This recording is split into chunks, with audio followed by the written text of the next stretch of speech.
So last week we discovered the truth that if we're going to have a great decade of destiny, and that's what we've been talking about for the last 4 weeks here. We've been talking about our decade of destiny, the next 10 years of our lives. What does that look like? But if we're going to have a great decade of destiny, it's going to be because we are more about others than we are about ourselves, right?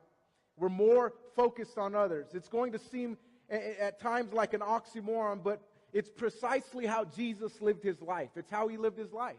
He lived his life with others in mind. In fact, the Bible reveals to us, and we talked about it last week, that he came not to be served, but to serve others. That was the mentality he took on. He didn't come and say, I'm the king of the universe, I'm the Lord of lords and King of kings, and everybody should bow down and serve me. No, he came and said, look, I want to serve others. And that was his heart. That was how he modeled his life. He came again to serve, not to be served. Now, it's not that we should neglect ourselves. Let me just clarify something here. It's not that we should neglect ourselves or mistreat ourselves. It's just that we shouldn't be self-centered and selfish. And let's be honest, we all are a little bit self-centered and selfish, right? More of us maybe than others, but the reality is we all struggle with me, myself, and I, right? And we really want to put ourselves first, but it's not about thinking less of ourselves. In other words, it's not thinking less of ourselves like we're not good enough or we're not this or we're not that. It's not about thinking less of ourselves. It's about using our time, our talents, and treasures to serve others, to bless others. You see, I don't want to just take all the blessings of God in my life and hoard them for myself. I want to be blessed to be a blessing. I want to go out and make a difference. And sometimes that's through my money, and sometimes that's through my time, and sometimes that's through my talents, and sometimes it's with my words. You see, sometimes I think we're not generous enough with our words. I mean, what does it really cost us to pay a compliment, right? What does it really cost us to say to somebody, it's good to see you today, and you look good today, or you smell good today? I don't know. Give them a compliment. Like, compliment them. It really doesn't cost us anything, but I'll tell you what, our words can make a lasting impact in people's lives. And so our takeaway from last week was this: a life of significance is found in service. A life of significance is found in service. A life of significance. You want to live a significant life? You want to get to the end of your life? And in fact, this week, I had an incredibly interesting start to my week. I really feel like I faced death 3 times this week, and I looked death in the eyes, and part of that was through, I actually did a funeral and this week, and ironically, it was a joy-filled experience. It was a blessing to see that family really come together and just love on one another and support one another. But the bottom line is I did a funeral. I had a suicide call Monday evening that was pretty drastic, you know. Got the call, and I'm thinking to myself, okay, what's this call? It's not normal. I better answer. And it was a suicidal call, and I'm thinking to myself, like, I really don't have the words, but Lord, you do, and so let's talk. And an hour and a half later, we were both praising God, and we were both thanking God, and God is doing a work there. That was followed up by Tuesday. I get a call that somebody, that a friend of mine was in the hospital, and he was given a 50-50 chance to live. And I'm thinking, okay, what's going on here? And I get there, and I talk with him, and I look him in the face, and he looks like death. And I'm like, okay, this doesn't look well. He's in the ICU, and he's fighting for his life. And not 24 hours later, he's out of ICU, and God is working in his heart. God is working in his life. I say all that to say that a life of significance is found in service. And when you get to the end of your life, and when all is said and done, what will be said about you? And will you get to this place where they say, man, that person was incredible? Here's what I hope. Here's my hope. My hope is not, wow, Pastor Paul was an amazing man who communicated these great messages or led these great efforts. That's not my heart. That's not, like, that's cool. That's all gravy, whatever's said there. But all I want to really hear and all I really hope for is that my babies say, man, he was a great daddy. He was a great daddy. Like, all I really care is that my wife would say he was an amazing husband. He wasn't perfect. He was far from that. But he was amazing. Thank you. I appreciate that.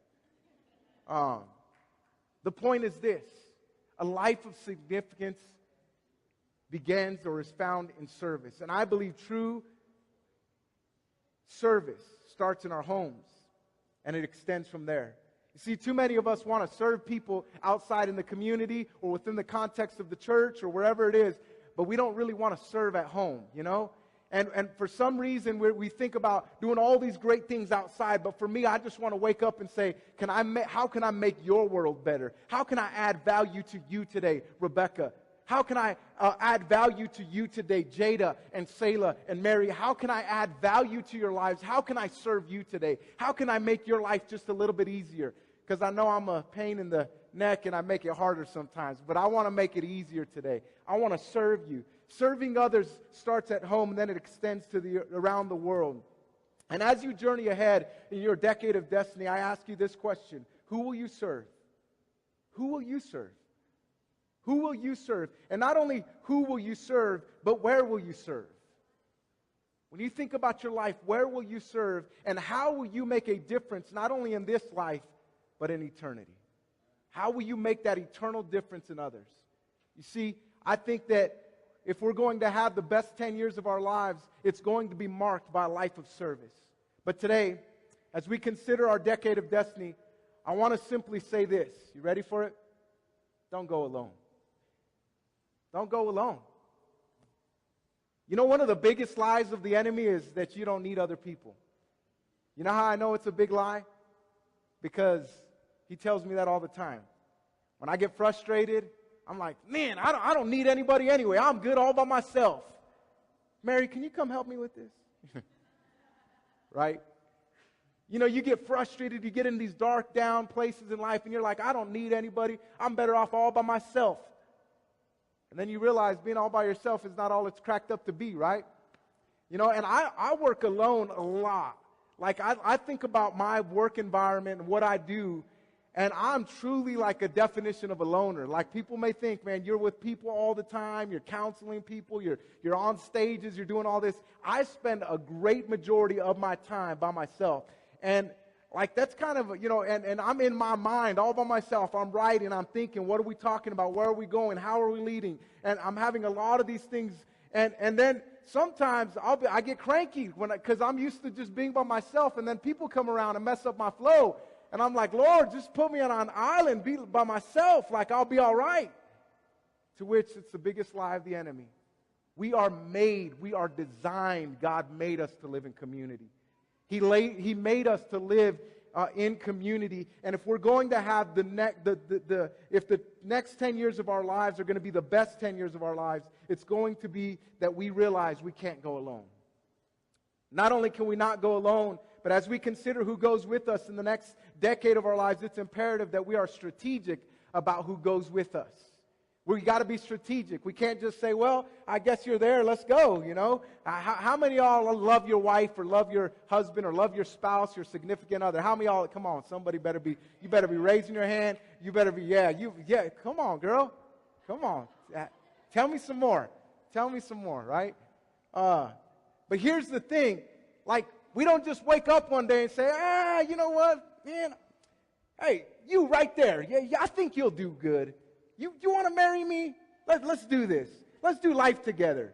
That person will look at you like, you know, creeper, you know. Can I get a 911 call? You know, who knows what that is. But it's just like, that's strange, right? You wouldn't do that. And as we consider who goes with us, we have to be strategic. And in fact, I would say this. We have to be strategic because the people that surround us will determine our level of success. They will absolutely determine our level of success. In fact, I say it's the who decision in life that have the greatest impact in our lives. Who we marry, who we do life with, who we do business with, so on and so forth. The who question of life is absolute paramount. Who we do life with matters. And so it's been said that we will be the average of the 5 people we spend the most time with. Think about that for a second. We will become the average of the 5 people we spend the most time with. Now, I don't know the validity of that claim, but I know that there's some significance to it. And so think about the 5 people you spend the most time with. Are you going up levels in your life? Are you going to the next level in your life because of them? Or are you downgrading a little bit? Like, are you moving up or are you moving down? Are you moving forward or are you moving backward? Like, when you think about those people you spend the most time with, and let me just say this, let me brag on my wife. My wife is amazing. And I am glad that I get to do life with her because she makes me better. Like, she makes me better. And if I didn't have her in my life, I know I wouldn't be where I'm at today. I just know I wouldn't. So she makes me better. My daughters, they make me better. And that's interesting because I'm thinking to myself, like, here they are. They don't know nothing about nothing yet. Or they don't know nothing about anything. You know what I'm saying? They just don't know. They think they know, but they don't. But the reality is they sharpen me every day. And you know what's beautiful about our children, for those of us that are parents, is like, it's just innate. It's who God made them to be. And all of a sudden you get around them and you're like, man, this chick's pretty cool. I like hanging out with her. Not all the time, but most of the time. I love it. It's great. I love hanging out with her. She's amazing, and that's who God made them to be. But again, are the 5 people, or just, you don't have to use the number 5, but the people that you spend the most time with, are they making you better, or are they bringing you down? One of my favorite scriptures in all of the Bible, it's not in the notes, but it's Proverbs 27:17, and it says, as iron sharpens iron, so one man sharpens another. And the idea is that, like, we need to get around people that are going to sharpen us. And I know when I've been sharpened, because I get in these conversations and all of a sudden I walk out and I feel sharper. I feel smarter. I might not be smarter, but I feel smarter. I feel smarter. I feel more intelligent. I feel more good looking. And I'm like, man, I didn't work out a bit, but man, dude, you work out a lot, right? Just being around you encouraged me. You know what I'm saying? Like, and so when iron sharpens iron, when you get around those people, they sharpen you. But are there people that are bringing us down as opposed to taking us up a few notches? Now, Jesus lived an exemplary life. He lived a life that we should model ours after. In fact, he modeled so many great characteristics in obedience and generosity and relationships and community. But I would say this, when it came to community, when it came to this idea that we're talking about today, he strategically chose his disciples and lived life with them. He lived life with them. They enjoyed life. And so let's take a minute to consider this morning the impact of Jesus and the time he spent with those he encountered. So we're going to look at a couple of things here today. I would encourage you to take notes, to make mental notes, get on your phone, write it down, do whatever, but let this help you. Let it build you. Let it be something that you can go back to that will build you and strengthen you as you look at your decade of destiny. So here we go.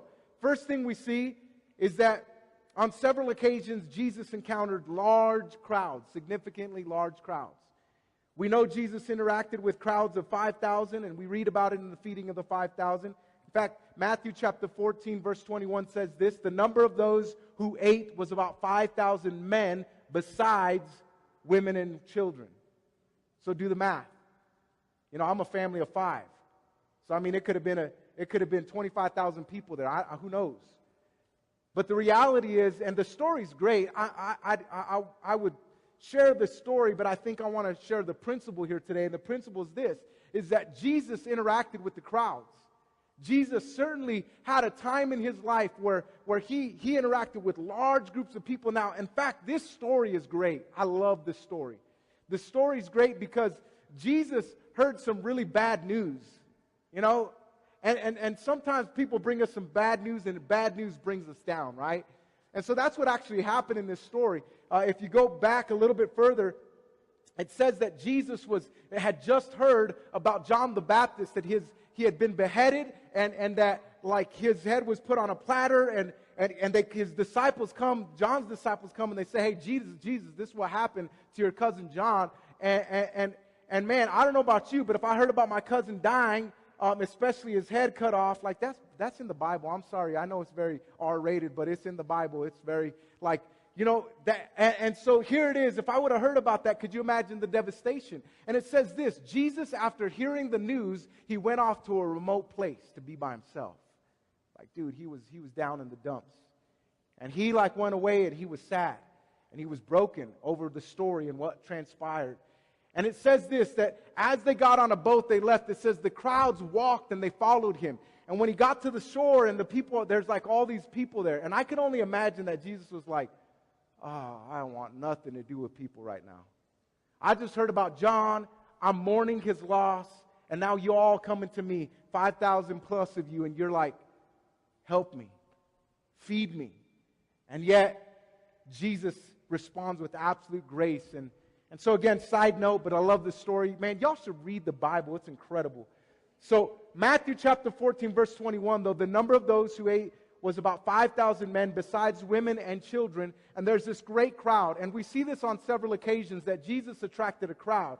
Now, as we follow the life of Christ, and I would encourage you to really read the 4 books of the Bible, the Gospels, Matthew, Mark, Luke, and John. I would encourage you to really take time to discover them for yourself. But as you do, you'll fall in love with this person named Jesus, and you'll realize, like, man, he's more than a fairy tale. It's more than a folk story. Like, this is real life, and this is who he was, and I want to be more like him. I want to know him. And so Jesus spent time with these large crowds, but then it also says that we find Jesus in all these different stories where he's in a house and he's hanging out with a crowd of people. And there was always a crowd around him. In fact, some stories where he's in this crowd, in this house, and it's overly crowded, and there's this person that needs to be healed, and so they just kind of undo the roof and bring him in and drop him in, like, Jesus, we can't get to you because of the crowd, but we're going to just drop you our friend. You know, it probably wasn't like that, but you know what I'm saying? Like, there was always people around him. And we see that not only in those instances as we read the Gospels, but I even think about it in Luke chapter 10, and we're not going to read from there today, but in Luke chapter 10, he takes and he sends out 72 disciples. And so we often hear about the 12 disciples, but it also refers to these 72 that were a part of Jesus' closest companions, if you will. And so 5,000 people, 72 people, and then of course we hear about the 12. We hear about the 12 disciples, and when I think about the 12 disciples, he handpicked them. He handpicked them. How many of y'all like fruit and vegetables and good stuff like that, right? Yeah? It's like the season for peaches, right? And I just want to, I envision like handpicking this peach. In fact, I'll never forget when I first moved here. I first moved to Grand Junction, and I got a call from somebody who says, hey, we have a bunch of peaches to donate to the church. And I'm like, cool. Peaches a thing? I mean, okay. I get there, and like he's looking in the boxes, and he touches around a few of them, and he's like, here, try this one.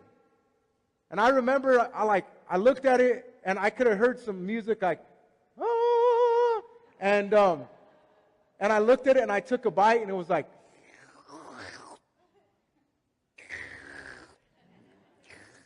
you know, it was this most amazing thing I'd ever experienced. And he's like, oh, those aren't the good ones, though. But see, the difference was he knew how to pick them. And Jesus knows how to pick them. Jesus knows how to pick, and so he gets his 12 around him. He handpicks them. He's like, yep, John, James, Peter, yep, Andrew, yep. And he handpicks this group of 12. And he spends most of his life with them. He spends most of his time, well, I would say his leadership life, the 3 years of his life where he was really in the public eye. He spends a lot of time with these guys. In fact, more so than the 72 or the 5,000, he spends most of his time with these 12 people. Now I'm getting somewhere this morning. I am. But he spends time with these 12, and he does life with them, and I can just envision what that was like. Like, you know, can you imagine what it was really like to live with Jesus on a daily basis? Like, who's getting the coffee this morning? And Jesus was like, poof, coffee. Just kidding. He's like, Judas, go get some coffee. He's like, I will, Lord. It's going to cost us $25. That's some expensive coffee, I know, but that's what it costs these days. It only costs the $3. Some of you will get that later. But Judas, you know, and we'll talk about Judas in a second, but he picked these 12, okay? And then within the 12, he had what was considered an inner circle of 3. It was Peter, James, and John. In fact, the Bible speaks very differently of these 3, and we see it on several occasions. And so I want to read about some of those occasions today, because I think they help us understand that Jesus not only was he around crowds, and not only was he around a little bit smaller of a crowd, and not only did he have the 12, but he had the 3. And the three were a part of his inner circle. And I think what the significance is not like, why did he choose them? And what's the significance of all that? No. The significance is we need some people that are close to us. Let me just say it this way. Everybody's a keeper. You just got to know where to keep them. Everybody's a keeper. You just got to know where to keep them. Some of you got to keep way over there. Others you got to keep really close. And Jesus knew that there was three. And so I want to read about him in Mark chapter 5, verse 37, because we see as Jesus raised the little girl from the dead, and it was this amazing experience, this amazing miracle. It says this, he did not let anyone follow him except Peter, James, and John, the brother of James. Interesting. So, I mean, he could have brought the whole crowd of 5,000. I mean, if it were you and I, we would have been like, come watch this, everybody. What I'm about to do is raise a little girl from the dead. Everybody needs to see this. Man, isn't Jesus awesome? He does the complete opposite. He's like, Peter, hey, James, John, come over here. And they go together on this journey. And the whole time, what are they thinking? Like, why are we going? Like, are we in trouble? Right? You ever get a call to your boss's office and you're like, what did I do? And they just want to praise you. And you're just like, okay, So they're wondering, like, what did we do? Why are we going? And he comes and there's this great miracle that happens. I mean, it's raising from the dead miracle. This little girl who's died. And the story's great. Again, I would encourage you, go read the story. We don't have time today. But I would encourage you, go and read the story. And you see here that in this instance, when he did one of the greatest miracles that Jesus performed on earth, he brought Peter, James, and John, his inner circle.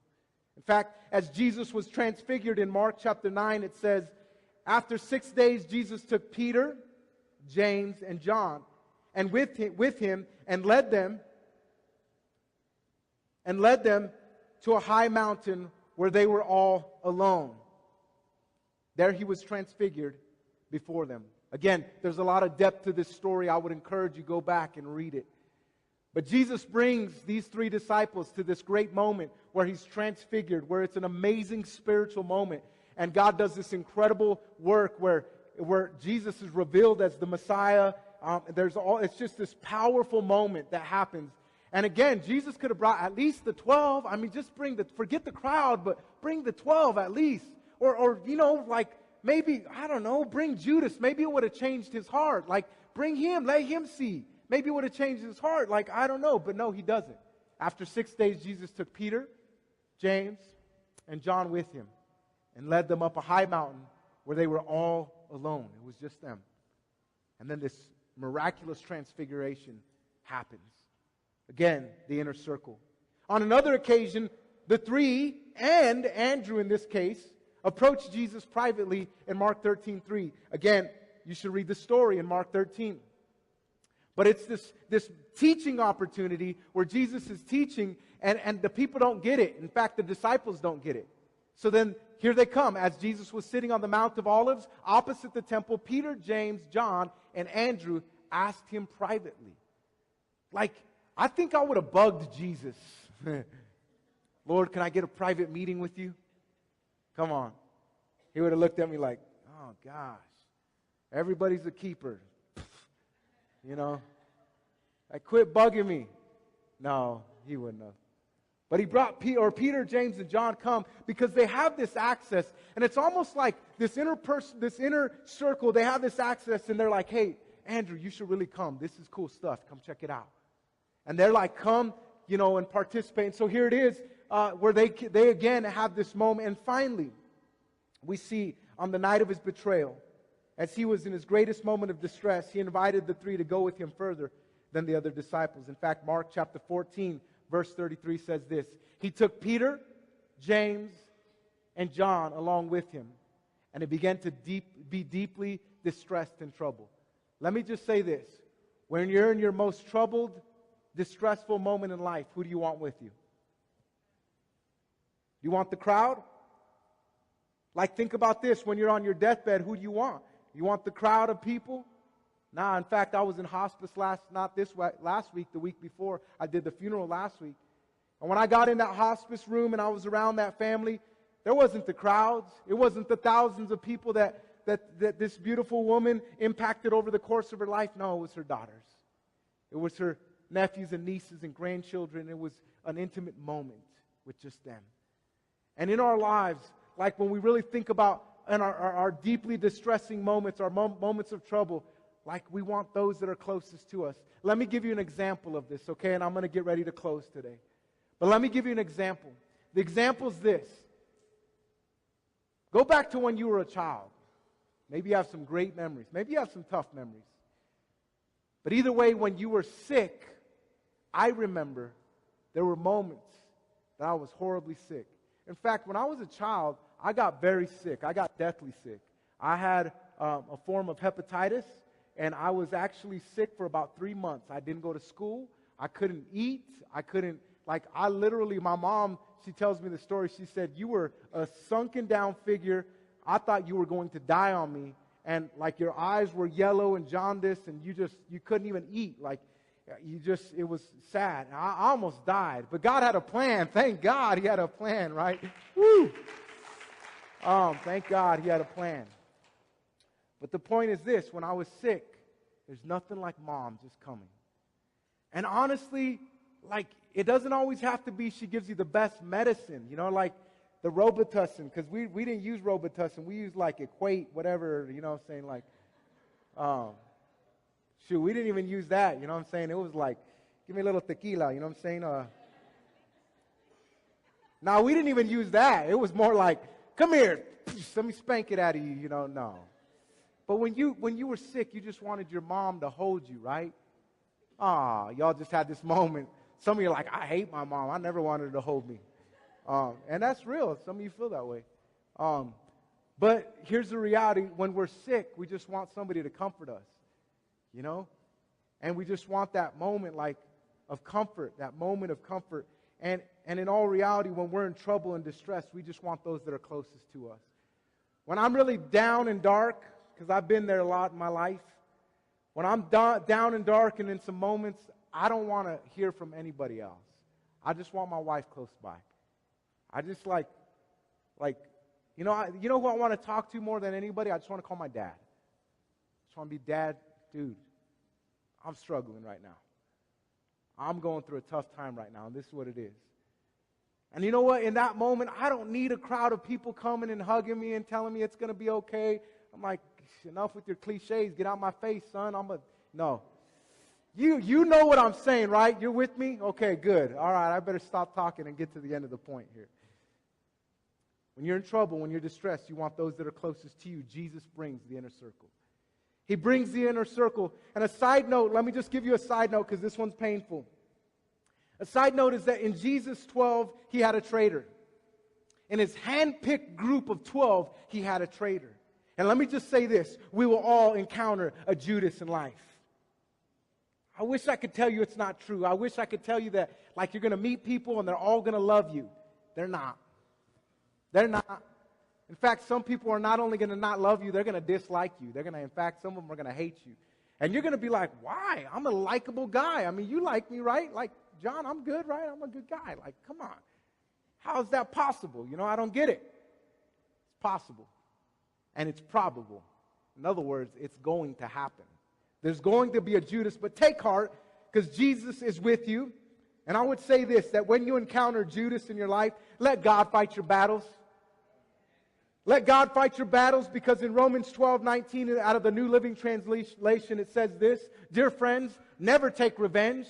Leave that to the righteous anger of God, for the scriptures say, I will take revenge, I will pay them back, says the Lord. I'd rather they have a fight with God than me because I'm telling you, God's a lot better at that stuff, right? And so I would just encourage you that even when you encounter Judas and even when you encounter a moment in your life where you feel like, man, I was betrayed by this person, I would just encourage you to rely on the Lord and let God do what He needs to do in that situation. Don't take revenge. Don't try to get even. Don't try to get back at Him. Just let God deal with that. And I'll just tell you, I've seen in life, I've been around life long enough, not that long, but long enough, And I've realized that in those moments of my life, God always vindicates me. My integrity will stand. I'll just leave it to God. And where I've made mistake, I got to own that. And I got to walk the walk of shame, and I got to say, God, I was wrong in that area. I was wrong there. But when people mistreat me for whatever reason, I've got to leave it up to God to do His work. I've got to leave it up to God to make that right. If I take it into my own hands, it will not be good. Not be good for me. You know, and I can go on and on about that, but I want to get to a close today. So, what we realize about the life of Christ is that He understood the importance of surrounding Himself with the right people. He got it. He knew that He had to get the right people around Him. And in my opinion, He reveals one of the keys to our success as we approach life and certainly as we approach our decade of destiny. As we look towards the next 10 years of our lives, we need to get the right people around us. We need to get our inner circle in order. It is critical that we get the right people around us and that we live in a life, what I would call life-giving community. Because something I know about life and something I know about people is you ever get around people and they just encourage you. They encourage you. You just get around them and you're like, man, I feel better for having that conversation with them. You know them. You're thinking of them right now. It's that person. It's like every time I get to have an interaction with them, man, they just encourage me. Like I just walk away and I'm like, I got this. And then there's other people and you see them coming and you're just like, Lord God Almighty. Lord, come back right now. Jesus, right now. Just, you can do it, Lord. Because what they do is they just drain, they suck the life out of you. You know what I'm talking about, right? It's like, you know what a leech is? You know what I'm saying? Like, and all of a sudden, all this courage and joy you had and expectancy of life, it's just like,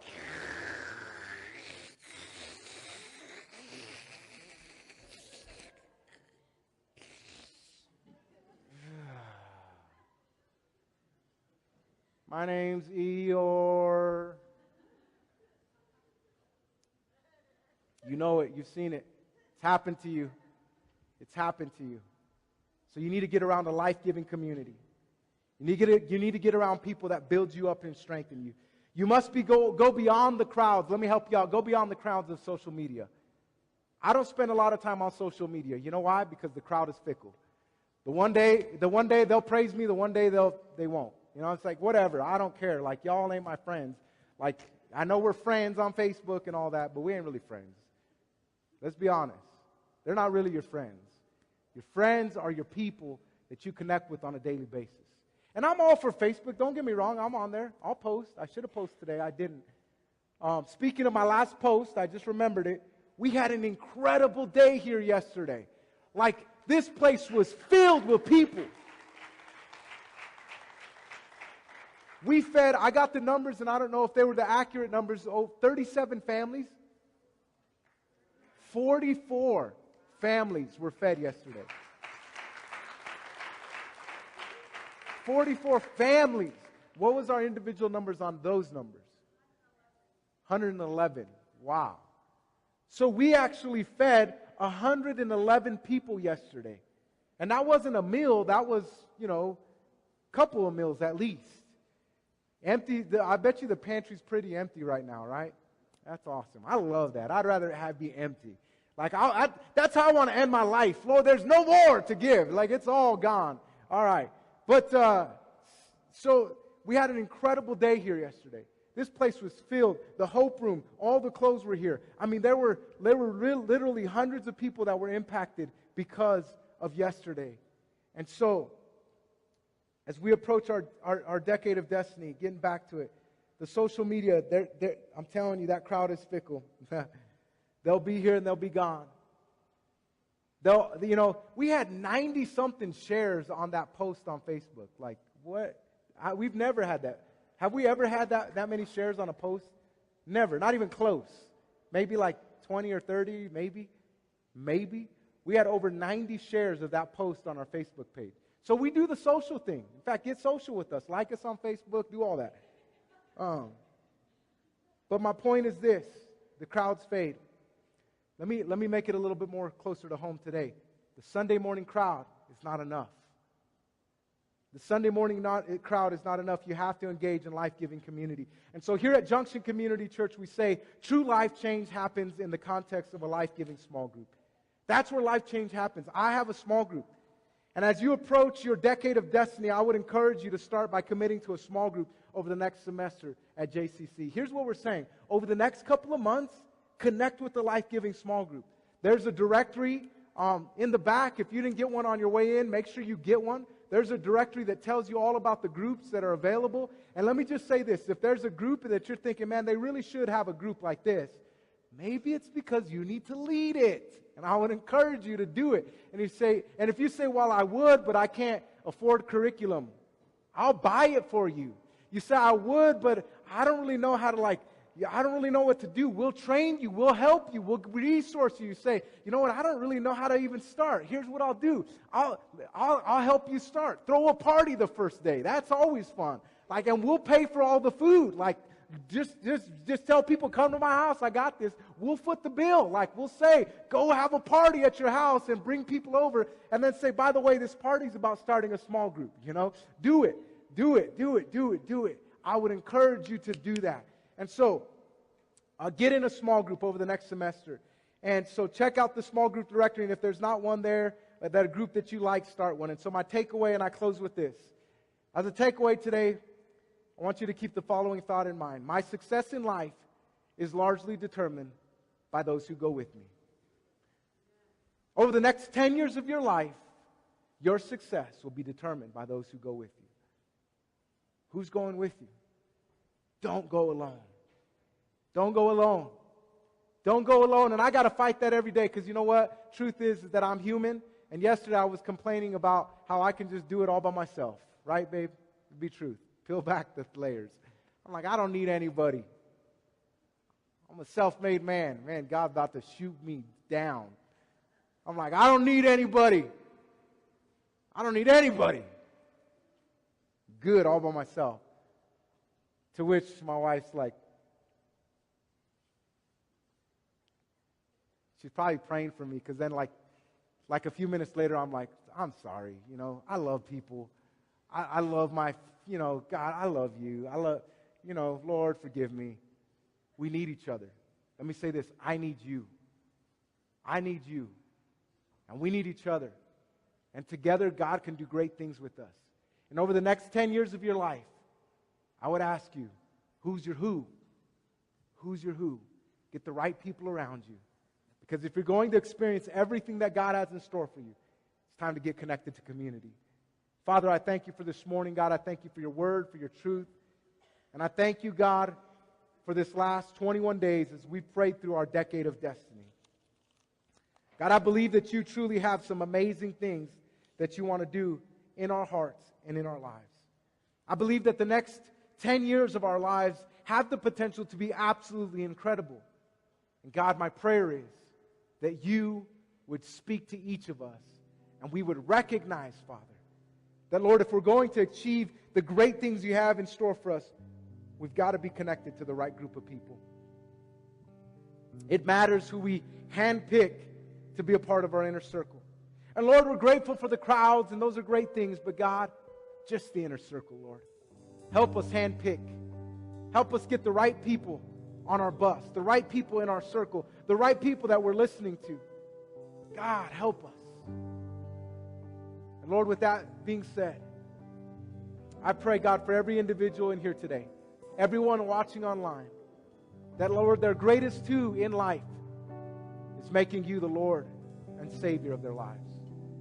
Like we'll never be able to pick the right who's until we've connected with you, the greatest who of our lives. So here today, I don't know what brought you to Junction Community Church. I don't know what caused you to click that link, but what I do know is that God wants to have a personal relationship with you. And if you're going to achieve the levels of success that He has in store for you, it's going to happen because you commit your life to Him. That's the greatest who decision you will ever make. And so with every eye closed this morning, I want to give you the opportunity to accept Christ and make Him the Lord of your life. And so if you're here today and you say, that's me, I need to know Christ as my personal Lord and Savior, would you lift your hand real high all over this place? God sees your hands. Would you lift your hand really high? God sees your hands. God sees your hand. And then put it right back down. Is there anybody else you say, that's me today? Would you just lift your hand really high? And And don't be shy. This is about you and God. This is about you and your relationship with Him. But if you say that's me, would you just lift your hand really high and then put it right back down? That being said, online, please let us know as well. And I'm going to ask everybody in this place, whether you lifted your hand or not, to repeat a simple prayer after me. Would you just say, Jesus, today, I accept you as my greatest who. From this day forward, I pray that I will follow you and serve you all my days. Save me and reveal your plans for my life. In Jesus' name I pray. Amen. Can we just thank God for those that responded today?